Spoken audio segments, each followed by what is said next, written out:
My family blamed me for fabricating my credentials. They presented proof. The air in that meeting room was thick with the scent of old wood and expensive perfume, a stark contrast to the betrayal hanging heavy between us. My hands were clasped tight in my lap, knuckles white as I watched my sister, Clare, nervously fiddling with her pearl necklace across the large mahogany table. My parents flanked her, their faces set in what looked like righteous vindication. "We have evidence," my mother declared to the three-member panel, her voice dripping with that familiar condescension, the one that always implied you were either foolish or willfully ignorant if you dared disagree with her.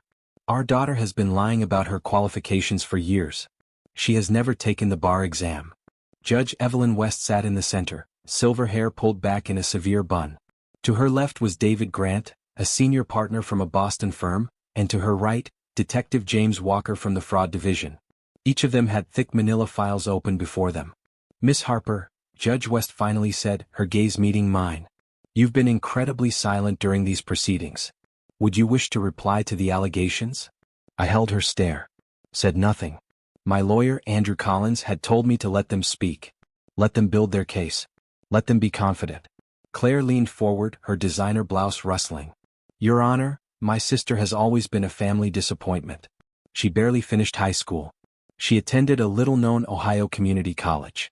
The idea that she could pass the Massachusetts bar exam is ridiculous." My father nodded emphatically, his voice thick with a completely contrived anguish. "We tried to help her, but she's been living in a dream world. When we discovered she was genuinely representing clients, we felt we had to act."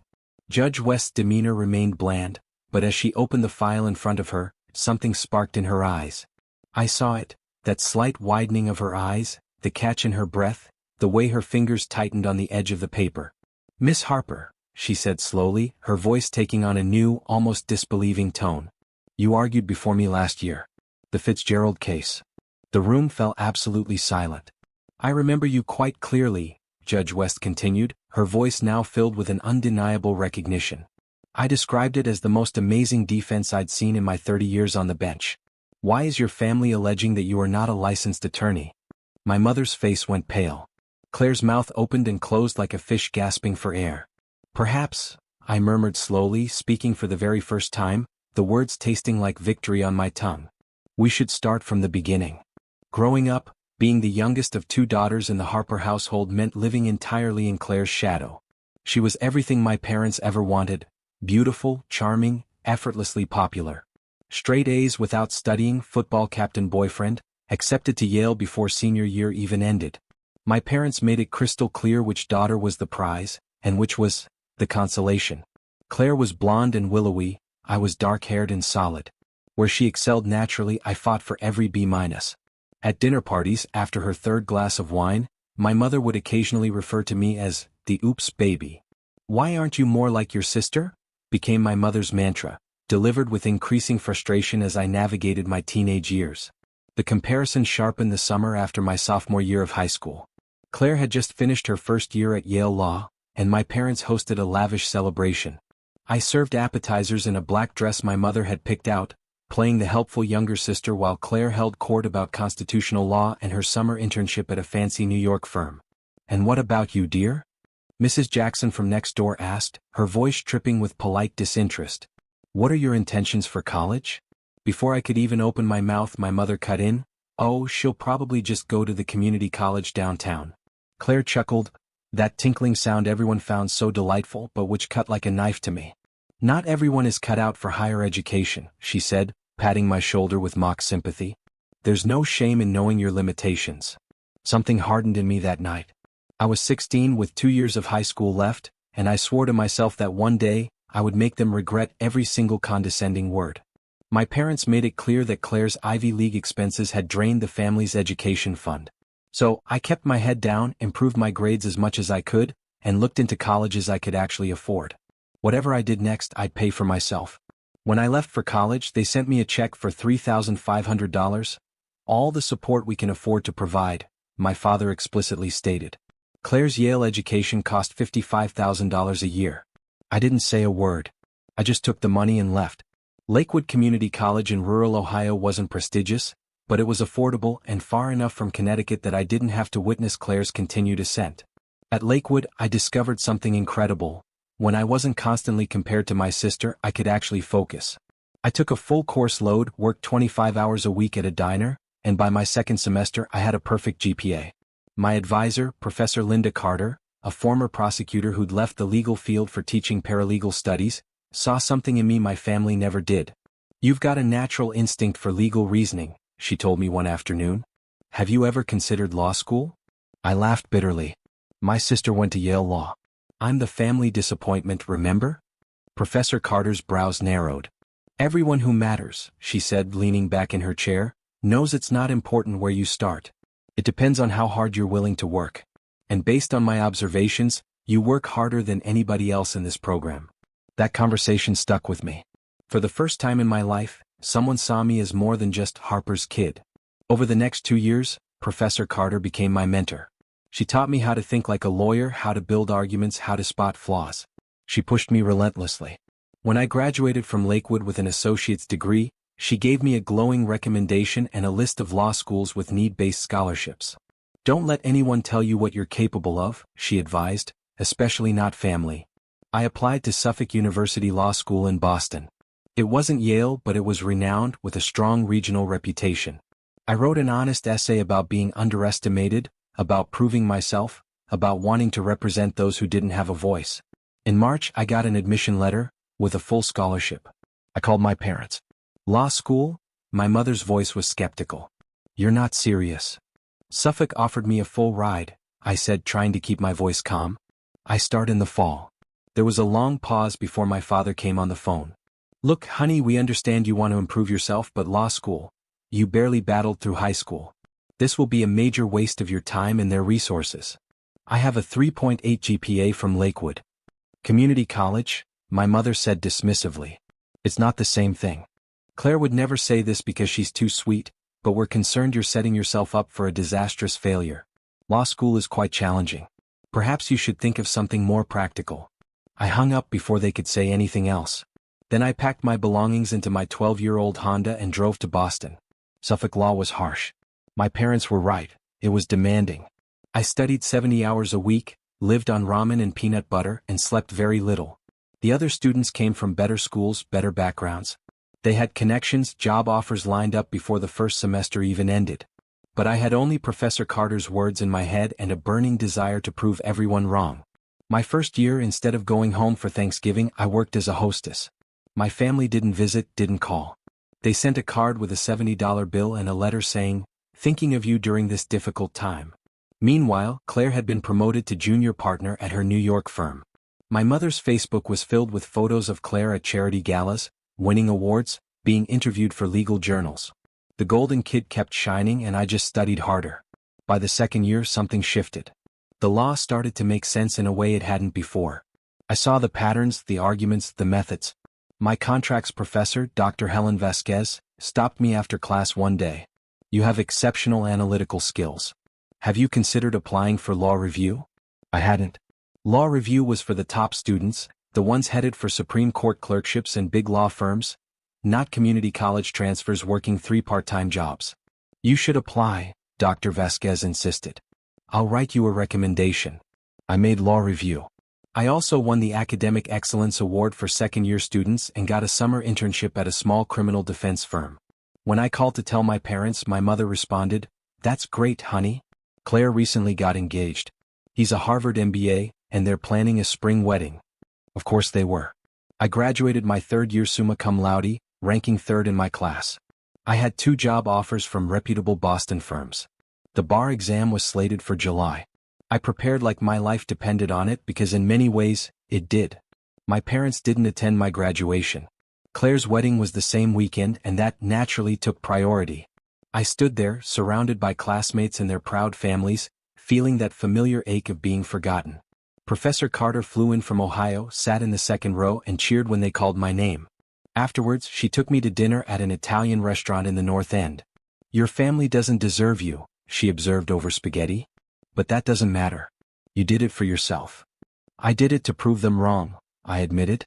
She grinned. "That works too." I moved into a modest studio apartment in Cambridge and worked as a clerk at Morrison & Associates while I waited for the bar results, which came in November. At 6:47 a.m. an email arrived. I had not only passed but scored in the top 5%. I cried on my apartment floor before calling my parents. "That's excellent, honey," my mother responded, her voice preoccupied. "Your father and I are on our way to Claire's house. She's pregnant. We'll help with the nursery." I passed the bar exam. "Yes, you mentioned that. We're really proud. Listen, can we call you back? We're nearly to her house." They never called back. Morrison and Associates specialized in criminal defense. The job was hard, the hours long, the pay low. But I loved it. I loved the challenge of building a case, the thrill of cross-examination, the satisfaction of getting an acquittal for clients others had written off. My supervisor, Robert Taylor, a grizzled veteran, taught me how to read juries, find the narrative in the evidence, and fight for people abandoned by the system. "You're very good at this," he said after I won my first trial. "You have instincts most lawyers never develop." I worked every case like it was the most important one of my career, building a reputation for being thorough, relentless, and prepared. Other attorneys started referring clients to me. Judges began recognizing me in court. My family had no idea. We spoke maybe 5 times a year, brief phone calls where my mother updated me on Claire's accomplishments and asked perfunctory questions about my small law job. Then came the Fitzgerald case. Daniel Fitzgerald was accused of embezzling $3 million from his employer, a mid-sized investment firm. The evidence was damning: wire transfers in his name, forged documents, a paper trail that appeared to lead directly to him. The prosecution was confident. The media had already convicted him. "Frank, my boss, gave me the case. This is your opportunity," he said. "High profile, lots of attention. Win this and you'll make a name for yourself." I spent 4 months preparing, reviewing every document, bank statement, email. I hired forensic accountants, tracked down witnesses, and gradually I started to identify inconsistencies, patterns that didn't fit, timelines that didn't make sense. The trial lasted 2 weeks, presided over by Judge Evelyn West, a former prosecutor known for being fair but exacting, who tolerated no incompetence. Every day the courtroom was packed with reporters and legal observers. Piece by piece I dismantled the prosecution's case. After 6 hours of deliberation, Judge West summoned me to the bench. I had demonstrated how the wire transfers had been manipulated, the documents backdated, and the true embezzler was Daniel's supervisor, who had fled to the Cayman Islands 3 days before the investigation began. "Miss Harper," she remarked, her voice resonating through the silent courtroom, "that was the best defense I've seen in my 30 years on this bench. You have an outstanding future ahead of you." The legal world noticed. Calls started coming in from larger firms, offers of partnership, invitations to speak at conferences.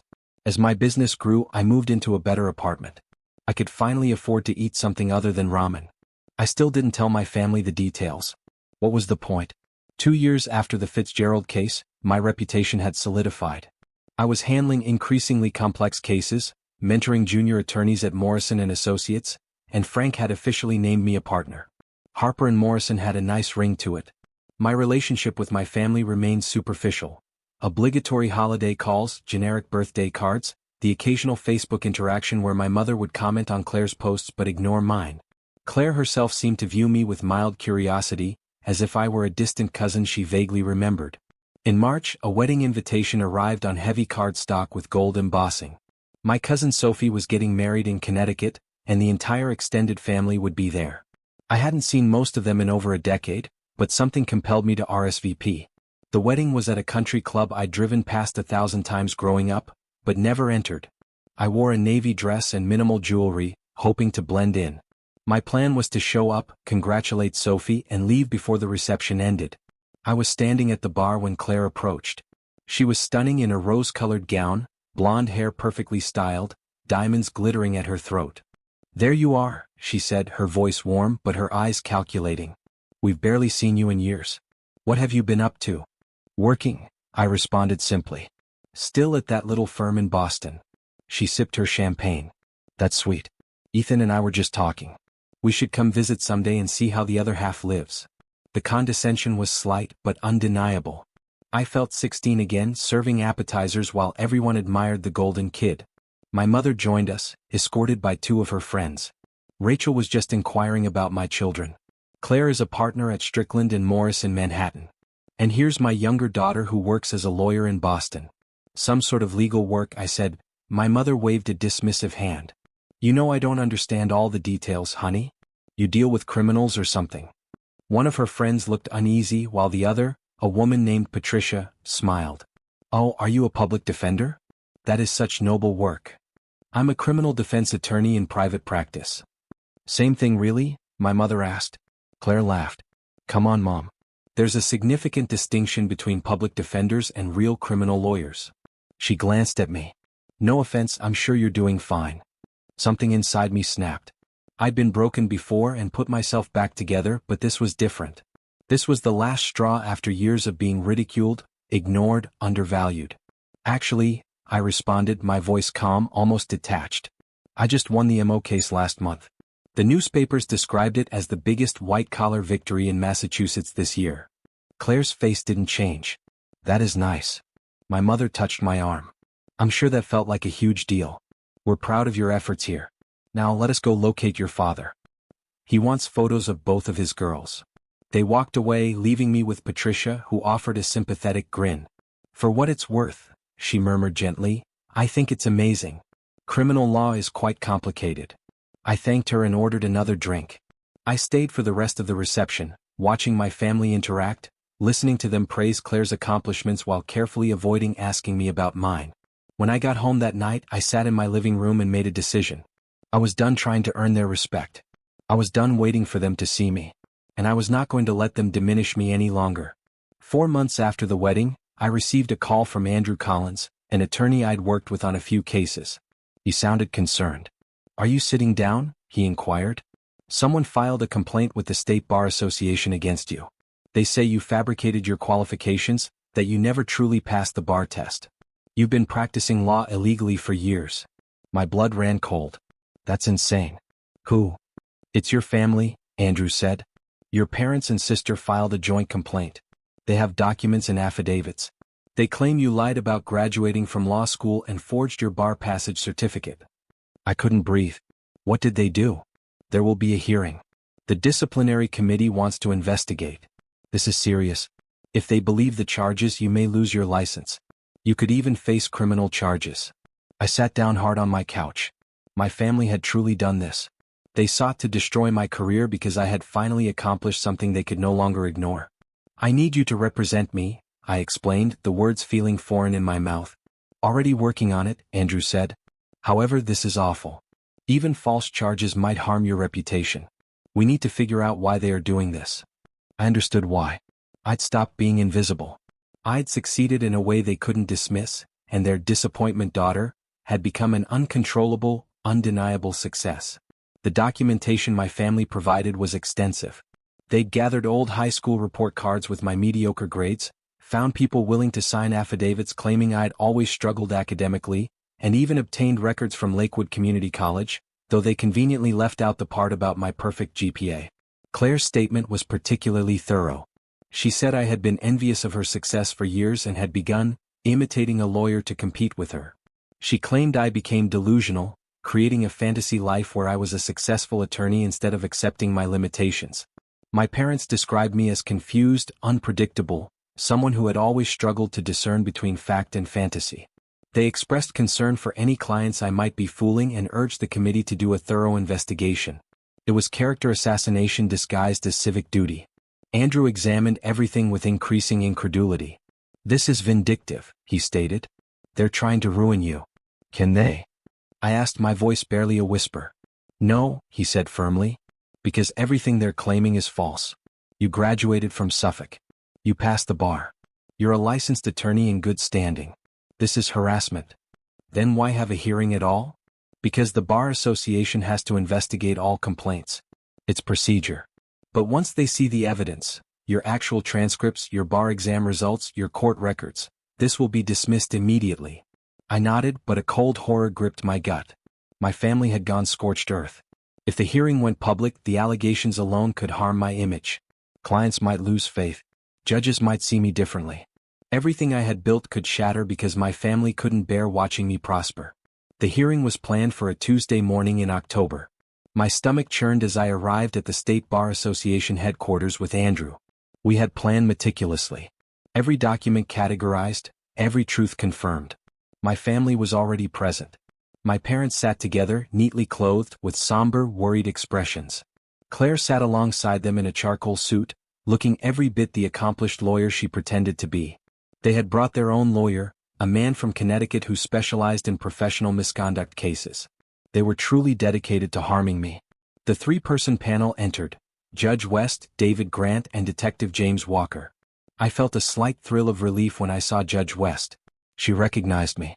She'd seen my work. But I knew she'd have to remain unbiased. The hearing began. My parents' attorney presented their argument with amazing theatricality. He constructed an image of a distraught young woman who had invented her entire career. He labeled me desperate, crazy, and dangerous. Claire testified. She talked about how I'd always been the troublesome child, how I struggled in school, and how worried the family was when I began professing to be a lawyer. Claire continued, her voice thick with fake anguish. She even told people she had won major cases. She detailed the intricate trials in detail. It was painful to witness. My mother testified, discussing my rough background, academic challenges, and perceived separation from reality. My father testified, stating they attempted to help me but I refused. He said submitting the lawsuit was the most difficult thing they'd ever done, but they felt ethically required. Throughout it all I sat quietly. Andrew told me not to respond or engage. Allow them to talk. Allow them to feel assured. Then it was our time. Judge West stared at me. Miss Harper, you've been surprisingly silent during these proceedings. Would you like to respond to these allegations? I met her eyes. Your Honor, I'd like to let my record speak for itself. Andrew started presenting our evidence. My Suffolk transcript, indicating summa cum laude graduation. My bar test passing certificate. My license to practice law in Massachusetts. Character recommendations from instructors, coworkers, and judges. David Grant leafed through the materials, his face moving from skepticism to perplexity. Then Judge West opened my case file. I kept a meticulous record of every case I fought, every motion I filed, every client I represented. She stopped breathing for a moment. Her eyes expanded. She gazed up at me with something resembling recognition. Miss Harper, she said hesitantly, you argued before me last year about the Fitzgerald case. The room became quiet again. I remember you quite clearly, Judge West went on, her voice strengthening. I called it the most brilliant defense I'd seen in 30 years of sitting on the bench. Why is your family claiming you're not a licensed attorney? My mother's face had lost its color. Claire's mouth opened and closed, then opened again. My father clutched the table's edge. Andrew stood. Your Honor, if I may, the evidence plainly reveals that Miss Harper is not only a licensed attorney, but an unusually accomplished one. She graduated with honors from Suffolk University Law School, passed the bar on her first attempt, and scored in the top 5%. She has argued hundreds of successful cases, many in your courtroom and others around the state. He placed another stack of paperwork on the table. These are records of Ms. Harper's cases over the past 4 years. Wins, settlements, judicial commendations. She's built an impeccable reputation in the legal community. Detective James Walker spoke up. I'm confused. The complaint suggests Miss Harper has no legal education and has been committing fraud. But this evidence clearly contradicts that. Because the complaint is false, Andrew told him. Deliberately, maliciously false. David Grant stared at my family with an almost predatory gaze. Did you verify any of this before filing your complaint? My parents' lawyer fumbled his paperwork. We relied on our client's good faith assertions. Good faith? Andrew asked, his voice rising. They filed a formal complaint with the State Bar Association, attempting to destroy an attorney's career and livelihood based on high school report cards and personal animosity. There's no good faith here. Judge West's countenance had shifted from confusion to cold fury. Miss Harper, I need to understand something. Your family has made serious allegations against you. Allegations that, if true, would constitute criminal fraud. But the evidence shows you're a highly qualified, successful attorney. Can you explain this discrepancy? This was the moment. I had remained silent through their accusations, their falsehoods, their attempts to ruin me. Now it was my turn to speak. My family, I blurted out, my tone firm, surprisingly steady, has always been very clear about what they think of me. I was the disappointment daughter, the one who couldn't measure up to my brilliant older sister. When I went to community college, they considered it proof of my limitations. When I got into law school, they told me I was wasting everyone's time. When I passed the bar, my mother was too busy celebrating my sister's pregnancy to care. I glanced straight at my parents, feeling a lifetime of hurt, anger, and resolve harden my voice. I didn't tell you about my success because I knew you weren't interested. You didn't attend my law school graduation. You didn't congratulate me when I won the Fitzgerald case, despite the fact that it was featured in the Boston Globe. You never inquired about my job, my life, or my successes. Therefore, I didn't keep you up to speed on my profession. Claire attempted to interject, but Judge West raised her hand, a silent command for silence. I went to a family wedding 6 months ago, I continued, my gaze sweeping across the panel, then back to my family. My mother described me as someone who does some type of legal work with criminals. And when I attempted to explain what I do, my sister laughed and claimed it wasn't the same as genuine criminal lawyers. So, I stopped trying to get you to see me. My father began to speak, but I hadn't finished. This complaint isn't about concern for the legal profession or protecting the public. This is about a family that can't handle the fact that the daughter they dismissed, the one they considered a failure, actually succeeded, without your help, without your approval, without your acknowledgement. The room was absolutely quiet. David Grant glanced at my family with unmistakable disdain. You filed a fraudulent complaint with this committee because you were embarrassed by your daughter's success. No, my mother said swiftly, desperately. We genuinely believed. You believed what? Andrew interrupted, his voice sharp. That your daughter somehow fooled the Massachusetts Bar Association, multiple judges, and hundreds of clients over 5 years? She defended sophisticated legal matters without anybody recognizing she was unqualified? Judge West, a distinguished judge with 3 decades of expertise, was unable to distinguish between a legitimate lawyer and a fake. Detective James Walker cleared his throat. For the record, submitting a false report to a state regulatory authority is a criminal offense. It is also possibly defamatory. Claire's face had become ashen. We didn't mean, this wasn't supposed to, what? I inquired gently. You didn't think there would be consequences? You thought you could destroy my career and face no repercussions? Judge West closed my file, a decisive thud. Her look was stern, unwavering. This hearing has finished, Miss Harper. The committee finds no evidence to substantiate these charges. Your qualifications are immaculate. Your record is exemplary. And this complaint appears to be malicious and without substance. She gazed at my family, her voice chilling. I want to be clear. You intended to use this committee as a weapon against a licensed attorney in good standing. You have squandered state resources and this panel's time, and your unfounded charges have the potential to harm Miss Harper's image. This is unacceptable. David Grant nodded gravely. I practice in New York as well as Massachusetts. Miss Harper, he added, turning to a now trembling Clare, I'll report this event to the New York Bar Association. They take professional behavior extremely seriously. Claire's eyes widened in horror. You can't. I didn't do anything wrong. I just believed what my parents— You're an attorney, David Grant said coldly.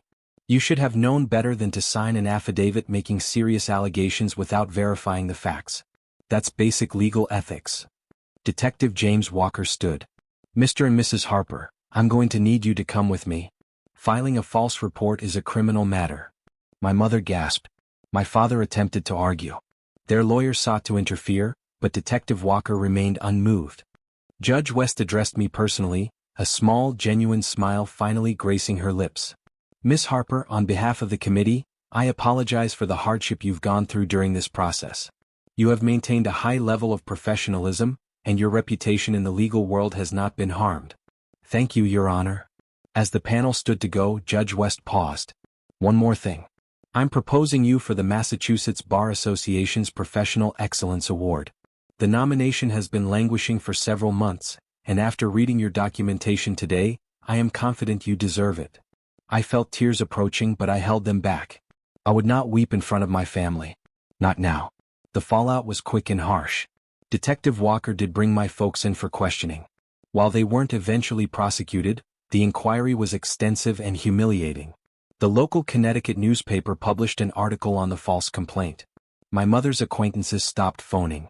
Clare received disciplinary action from the New York Bar Association for signing a false affidavit, a formal reprimand and mandatory ethics training. More damaging was the blow to her reputation. Her actions became widely known in legal circles. Clients began asking uncomfortable questions. Her company recommended she take a leave of absence. My parents' lawyer issued a letter, attempting to clarify that everything had been a misunderstanding. Andrew reacted with a letter stating our plan to bring a defamation complaint unless they publicly apologized and fully retracted all charges. They cooperated within a week. The public apology was brief and clearly unpleasant for them to make. It appeared in the Boston Globe and several legal periodicals, stating their complaint was unjustified and that I was a licensed and experienced attorney. It was insufficient to heal the harm to our connection. But then again, our relationship had been broken for quite some time. 3 months later, I was presented with the Massachusetts Bar Association's Professional Excellence Award in a ceremony attended by over 300 attorneys, judges, and legal professionals. Judge West delivered it personally, speaking about my devotion, competence, and honesty. My family wasn't there. I didn't invite them. Professor Carter flew in from Ohio. She sat in the front row and cheered when they announced my name. Afterward, we had supper at the same Italian restaurant in the North End where we'd celebrated my law school graduation. "I told you," she said, raising her glass. "Don't let anyone tell you what you're capable of, especially not family." "You were right," I said. "I usually am." She grinned. "So what's next? Big firm offer? Political career?" I shook my head. "I'm staying where I am. Morrison and Associates is where I belong. Small firm, big impact. Frank's talking about making me a named partner." "Harper and Morrison," Professor Carter mused. "It has a nice ring to it." A year passed. My practice grew. I won more cases, took on more challenging clients, and coached young attorneys in the same manner that Professor Carter and Frank had mentored me. My parents called once, 6 months after the hearing. My mother's voice sounded stiff, professional. "We wanted to check in," she told me. "See how you're doing." "I'm fine," I said. "That is good. Your father and I have been thinking about what occurred. We may have overreacted." "May have overreacted?" Not that they were incorrect or sorry. Just may have overreacted, as if they were unhappy about something insignificant rather than attempting to destroy my career. "Is there anything else?" I asked. A prolonged pause. "Clare is suffering. The censure had a negative impact on her professional standing. She may have to leave her firm." There it was. They weren't phoning to apologize. They were calling because the golden kid had been tarnished and someone needed to be blamed. "I'm sorry to hear that," I said, and I meant it. I didn't feel guilty. I felt sad for Clare. She'd been trained to believe she was superior to everyone else, and now she was seeing that her actions had repercussions. "We were hoping you would talk to some individuals," my mother said. "Use your contacts. Help her locate a new job." The audacity was astounding. "No," I answered simply. "But she's your sister," my mother wailed. "Family helps family." "Family," I said slowly, letting each word land, "does not file fake accusations to damage each other's professions. Family does not sign papers saying their daughter is insane. Family does not spend years making someone feel worthless just to beg for favors when it's convenient." My father got on the phone, his voice strained. "You are being petty. We committed a mistake, but keeping grudges is unproductive. Clare needs assistance. Clare is an adult woman and a licensed attorney. She made choices. She signed court paperwork containing fraudulent claims. These decisions have repercussions. That is not my problem to repair. After everything we did for you," my mother continued, her voice rising with familiar outrage, "we raised you. We backed you. You gave me $3,500 for college," I reminded her, my voice unwavering. "You paid Clare $55,000 each year for Yale. You attended all her functions but none of mine. You applauded her accomplishments while dismissing mine. You told people I conducted some kind of legal work while talking about her collaborations. So no, you can't claim you backed me." "We're still your parents," my father responded, trying to pull rank. "That has to mean something." "It does," I said. "It implies I'll be civil when we encounter each other at family gatherings. It implies I will not sue you for defamation even if I have grounds. But it does not imply I owe you anything more than basic civility." The line went quiet for a long time. "We tried," my mother eventually remarked, her voice chilling, "to reach out and mend things. You can choose to be obstinate and unforgiving, but don't expect us to continue trying." "I won't," I said, and hung up. The phone conversation left me startled, but also oddly emancipated. For years, a part of me had held on to the hope that they'd see me, truly see me. That hope was now gone, and its absence felt like release. Andrew phoned the next day. "Your mother's attorney contacted us," he explained. "They want to settle possible claims quietly. They're offering a big payment if you sign an NDA covering the entire affair." How substantial? He mentioned a figure that made me blink. 6 figures. Enough to pay off my condo, expand my practice, and never worry about money again. What do you think? I asked. I think they're scared, Andrew replied. They're scared you'll talk about this publicly and damage their reputation even more. The money is to buy your silence. I thought about it for exactly 10 seconds. Tell them no. I'm not signing anything. If I want to discuss what happened, I will. They can't pay me to pretend it didn't happen. Andrew chuckled. I had hoped you'd say that. For the record, I believe you're making the proper decision. Some things are more important than money. That conversation reminded me of why I went into criminal defense in the first place. Money and power should not be allowed to hide the truth, and standing up for what's right often requires sacrificing what's comfortable. My relatives tried to purchase my quiet in the same manner that they sought to destroy my career, by presuming I was weak enough to accept anything they offered. They were wrong on both counts. 2 years after the hearing, I got an unexpected email. It came from Claire's personal address, not her work account, and the subject line was, "I'm sorry." I gazed at it for a long time before opening it. Part of me wanted to delete it unread, but my curiosity won out. Claire's email was long, meandering, and shockingly honest. She described how she had lost her position at the company, how her marriage to Ethan was falling apart, and how she had spent the previous 2 years in therapy trying to figure out why she had helped destroy her own sister's career. She didn't make excuses. She acknowledged she was envious when she saw me at the wedding, confident and accomplished in ways she hadn't anticipated. She said that she had always seen me as inferior, as our parents had taught her, and that seeing me excel challenged her entire identity as the golden child. I told myself I was protecting the legal profession, she wrote. But I was really just trying to bring you down because I couldn't take you being excellent at something. Because if you could succeed despite everything, what does it say about me? I had every advantage while you had none, yet you nevertheless became a greater lawyer than I will ever be. The email concluded with a simple request. I am not seeking for forgiveness. I don't deserve it. But I needed you to know how sorry I am. I sincerely apologize. What I did was inexcusable, and I will live the rest of my life regretting it. I read the email 3 times before closing my laptop and going for a walk along the Charles River. Claire's apology was most likely sincere. Losing everything often forces people to confront their true selves. But apologies, no matter how heartfelt, didn't change her actions. The hearing, the charges, the attempt to ruin everything I'd built. I considered responding, writing something nice and forgiving, since that's what a greater person would do. But I didn't want to be the greater person anymore. I deleted the email without replying. 5 years after the hearing, I was invited to speak at Suffolk Law School's graduation, and Professor Carter was in the audience, beaming with delight.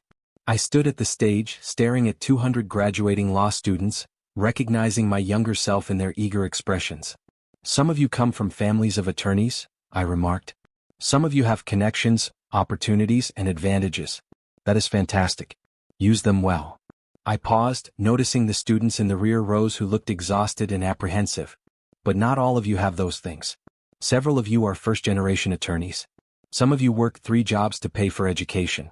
Some of you have family that don't comprehend your accomplishments or why they are important. The exhausted students sat up a little taller. I want to tell you something. Your road may be more difficult, but this does not diminish the legitimacy of your accomplishment. Actually, it makes it more amazing. You earned whatever you've accomplished. No one handed it to you. No one helped you along the way. You did it on your own. I stared straight at a young woman in the 3rd row who was silently weeping. And keep this in mind when people attempt to make you feel small or undeserving for what you've accomplished. Their perception of you is not accurate. Your art represents the truth. Your cases are true. Your license represents the truth. Hold on to that. The applause was tremendous. Afterwards, scores of kids came up to thank me. And the tearful woman in the 3rd row hugged me passionately. My parents didn't come today, she whispered. They said law school was a waste of time for someone like me. Then prove them wrong, I said. Not for them. For you. She nodded, wiping her eyes, and I recognized in her the same drive I felt when I was 16, serving appetizers while everyone admired my sister. 10 years after the hearing, my firm had grown to include 15 attorneys. We specialized in criminal defense, defending individuals who couldn't afford the huge corporate companies, but deserved quality counsel. We won more cases than we lost, and we changed people's lives. Frank Morrison retired and spent his days fishing in Maine, periodically contacting me to gloat about the size of his most recent catch. Professor Carter died quietly in her sleep, leaving me a note that simply said, "I always knew you'd make it. I am proud of you." I never reconciled with my parents, who stopped sending Christmas cards after a few years. I learned from extended relatives that they had relocated to Florida, that my mother's health was deteriorating, and that they had become somewhat reclusive. I felt nothing about it. No rage, grief, or remorse. They were just individuals I used to know.